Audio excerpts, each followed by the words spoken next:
Right here, people, we got a case of bad fuel injector wiring harness. Old wiggle test gets you every time. Let you know where it's at. So we got the Handy Pack HP3945. That's going to be a fuel injector and a wheel speed sensor wiring harness for 2010 Ford Edge, as well as many other vehicles and years. And right here we have the Haisstronica 400-piece solder seal wire connectors. And 4 different colors. As you can see, I melted my small guys and whatnot. I've shown this case on other videos, and we have a pack right here. These are the refill packs that you order, and you can see all my red ones have been shrunken by the heat damage. Don't judge me, all right? Don't judge me. Best thing you can use is a heat gun on the low setting to make these solder seals work. What they have inside of them is almost like a clamp, as well as solder. When you heat it up, that clamps the wires together, solders them together.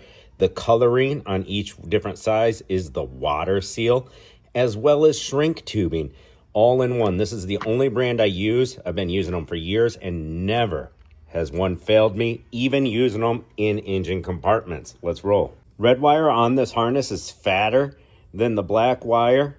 Black's going to be your ground, red's your power, and when you go to your fuel injector, this one and the other one I did, the ground was the brown wire. All these fuel injectors on this engine use a shared power source. That means this blue wire right here is going to have continuity with every other power source. How the fuel injector pulses, clicks on, is the PCM sends ground signal to the ground side. That's how it works. We're going to cut it right here, all this extra wiring, and then strip the ends. Simply twist your wires together. They do not have to be that good of a twist, because this doohickey is going to do all the work for you. And this is hard to do with one hand, but we're going to slide it through. All right, see, that wasn't a very good twist. That's why you got to hold one side of the wire while you rub it over, put it over there. Hard to do with just one hand. Let me see if I can get an angle. All right, there you go. Can you guys see? That's the best I can do for you. All right, get in there, you little fucker. All right, try this again. Slide her over that there red wire. Twist up our blue wire. Twist them together. That's a lot tighter. Spin and push. That usually helps them from disconnecting. We're in a good position, and we're going to heat shrink both of these at the same time. As you heat it up, slowly waving, you're going to see the solder melt into the 2 wire strands, and you're going to see that center clamp kind of squeeze in on the 2, and you're going to see everything shrink together.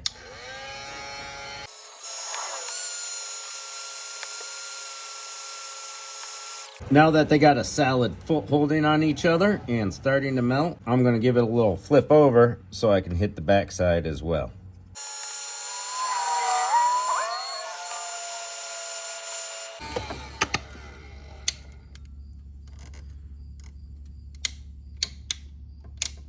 Did you hear that noise? My heat gun just took a poop.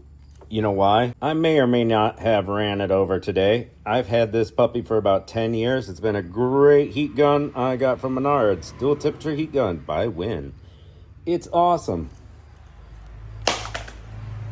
Look closely at this. Look nice and close. Come on, camera. You see how the solder is melting down and it has melted upwards into that? You see how it's like half the size of a new one? That was the blue one. That clamps in and the solder spreads out between the wires.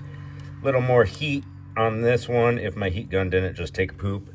Yes, you can use a lighter on these, but the heat gun is way better. And there we go, a little electrical tape wrap. We got ourselves a wiring harness replaced. That'll never fail again. Once you do the heat shrink Haisstronica connectors, you can pull on them and they don't pull apart. They're strong as heck.